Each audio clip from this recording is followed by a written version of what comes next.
其实我们都知道，冠状动脉指的是我们心脏外面的这一层血管，红色的这一层血管，这叫做冠状的动脉。那最主要，我们心脏会源源不绝的跳动，心脏的肌肉需要无时无刻接受了氧气的供应跟养分的供应，都是靠这所谓的这血管来供应。那冠状动脉其实如果它一般而言正常的情况下是畅通的状态，如果万一一些危险因子，像是你有慢性病、三高、年纪越来越大，或加上你的生活作息不正常，或是压力很大、过劳的情况下，所以你的血管会提早老化，越来越狭窄跟阻塞。我们会看到说，一般正常的血管慢慢的狭窄之后，变成一些斑块的形成，原本畅通的管腔慢慢的变成血管阻塞的这种情况。那这个阻塞的情况，如果在所谓的冠状动脉的部分的话，狭窄就会造成血流的一个影响。这时候呢，它没有办法提供足够的氧气跟养分，就容易产生心肌的缺氧、缺少养分，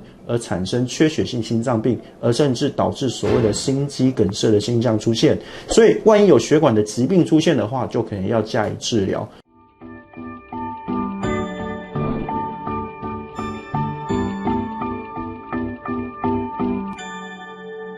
他会觉得说我胸闷、胸痛喘、呼吸困难、喘不过气来，很不舒服。所以运动的时候会觉得胸闷得很厉害，或甚至胸痛，会痛到所谓到手背酸麻，或是下巴酸麻等等肌肉酸痛等等，其实都会有。那一旦有这些症状出现的时候，可能要小心，你有可能有冠心症。一般而言，冠心症就是很典型的，就是所谓的心绞痛。那心绞痛分成3种类型。那第一种类型就是稳定心绞痛，就是说你在运动当下你会不舒服，会胸闷胸痛，休息一下它就会改善。但是第二型就是比较严重，叫不稳定型的心绞痛。所谓的不稳定心绞痛，就是你在休息的时候都会发作，那发作的这个频率会越来越频繁，甚至会越来越严重。这时候你要小心，它可能进入所谓的急性冠心症，就是急性的冠状动脉的症候群。所以急性冠状动脉症候群是离心肌梗塞就很近了。那一旦血管整个塞住的时候，你就可能有很明显的症状，例如剧烈的胸痛、呼吸困难、反射性的疼痛，例如你会痛到左肩、左臂的地方，甚至下巴、上腹部都有可能。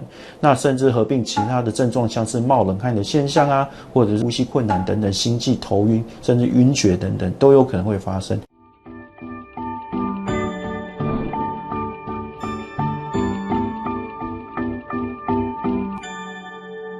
基本上心肌梗塞，如果你早期发现的话，大部分都可以治疗，就是像心导管就可以治疗了。那一般而言，先确立诊断，就是说你有这些症状的时候，医师是可能会先帮你做一些检查，一些压力型的测试，让你跑步做运动心电图，甚至做影像学的检查，像是合一的心脏灌注扫描，或者是所谓的断层扫描的冠状动脉摄影等等，来看看你的血管有没有问题。如果真的有问题，才会建议你做心导管的检查。毕竟心导管所谓的侵入型的一种检查，那侵入型检查它基本上从手的地方或从脚的地方，管子进到你的血管里面，到你的心脏血管开口的地方，打显影剂，然后照相看一下你的血管有没有狭窄，有没有阻塞。那心导管的好处可以同时照血管之外，也可以看到它的钙化病变，可以评估它的病变的一个程度，甚至可以看到这个血管它的动态，它的血流的动态，甚至它有没有心肌桥，有没有血管痉挛等等，都可以当下就可以测知。但是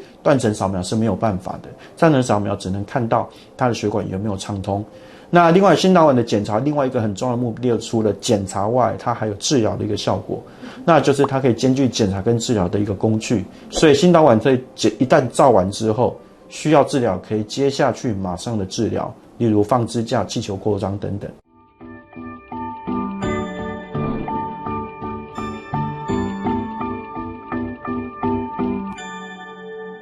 一开始初步的情况下，控制你的所谓的三高，可以给予一些像是抗血栓的药物，减少血栓的形成。那如果有症状的时候，甚至可以给一点血管扩张剂，让血循稍微变好，改善一些症状。当你的症状越来越不能解除的话，药物也没有办法控制的话，可能就要物理性的治疗。斑块的阻塞超过70%的时候，这时候心脏科的医师就会建议你可能要做所谓的气球扩张，或者是支架的置放。所谓的心脏支架，就是当我们的气球过去之后，外面包覆了一层支架，通过病灶的时候，撑开的时候就会变成支撑物在血管里面，让血流可以通畅。但是在某些个情况下，可能不太建议用所谓支架的治疗或心导管的治疗。就是说，假设我们的血管阻塞的非常严重，甚至我们通它会有危险，通它之后可能支架推不进去，风险更高。那我们就是制造新的路来给这个心脏，外接一条血管过去，绕过阻塞的这一段狭窄的地方，直接可以让这个血流还是可以下去，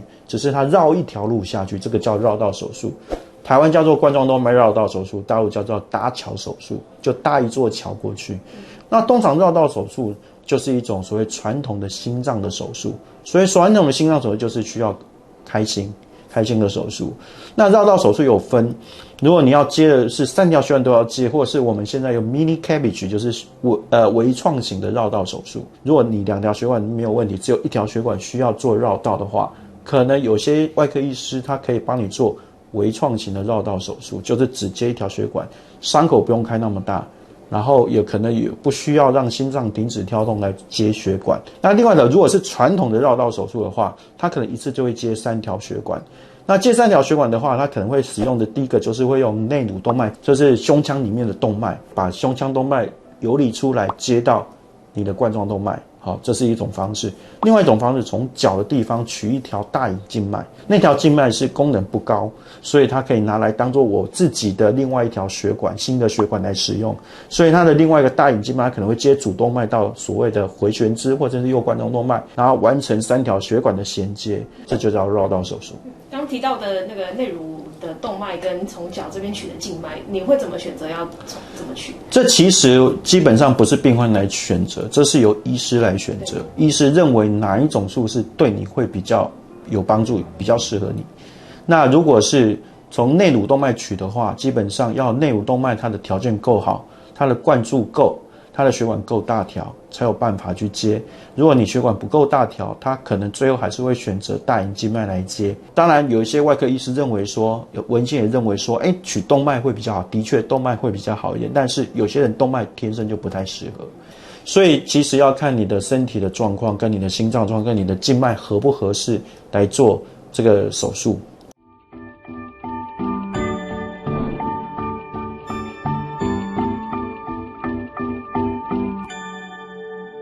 一般而言，剖比较大的伤口有比剖比较大的伤口的好处，微创有微创的好处。微创的恢复期会比较快，但是伤口比较小，在美观上比较好，感染风险也比较低。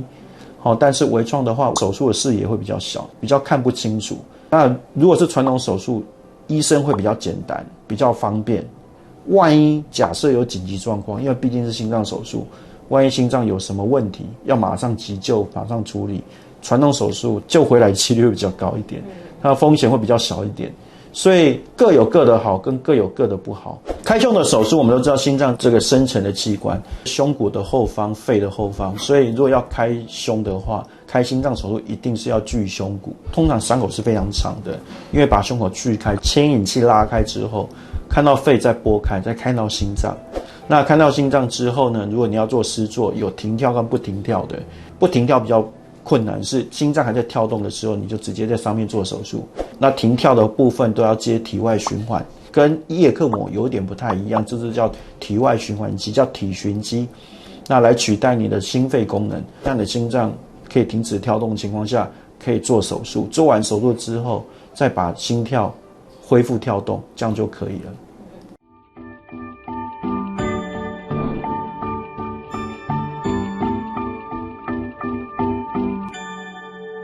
其实基本上加越多血管，代表说它的手术时间会更长，手术的术式更复杂。我是提醒大家，就是说手术不是越多越好，越复杂越好，越复杂出错几率越高，并发症可能就会越高。在最少侵入性的方式，最少的时间之内，可以把你真正的问题给解决，这就是对你来说最好的手术，并不是我开越多或接越多血管是越好的。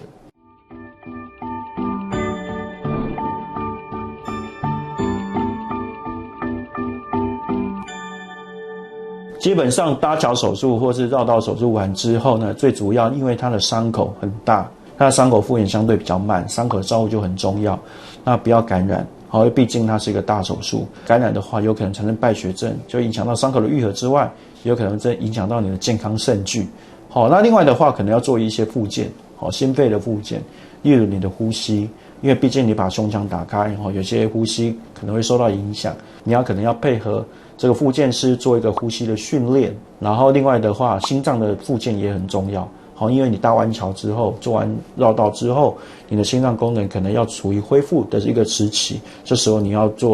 开始做运动，不是不动，还是要动，但是不要做太激烈运动。你可以询问你的医师，我可以做哪些复健，包括心、包括肺的复健，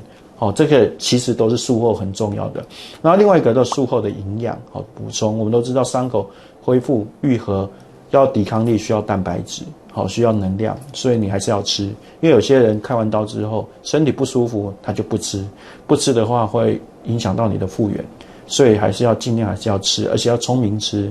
吃一些高蛋白质的可以补充。所以有很多传统老人家都认为开刀了都是要吃一挂补品嘛，像是一些优质蛋白，像是鱼就很好，炖个鱼那么不油不咸，那就是天然的。有些鸡肉炖鸡也可以，但是把油脂去掉，都是吃那个肉白肉的部分，它都是优质蛋白质来源，可以让加速你的伤口复原，也可以增强你的免疫力。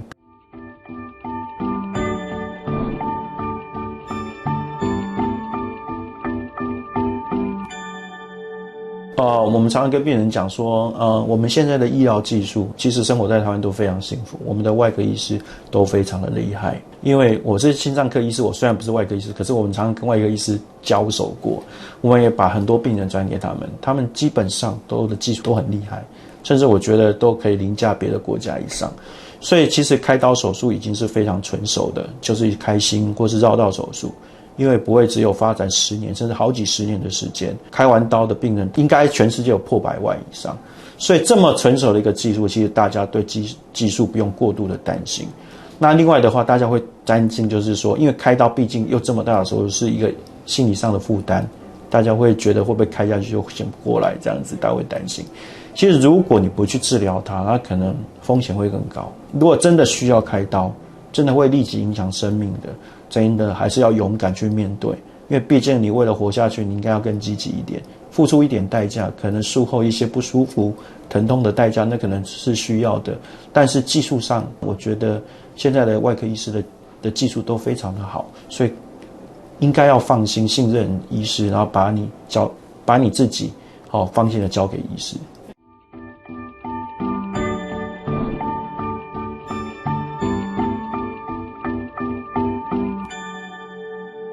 有些病人他会需要说有一段时间可以好好的休息，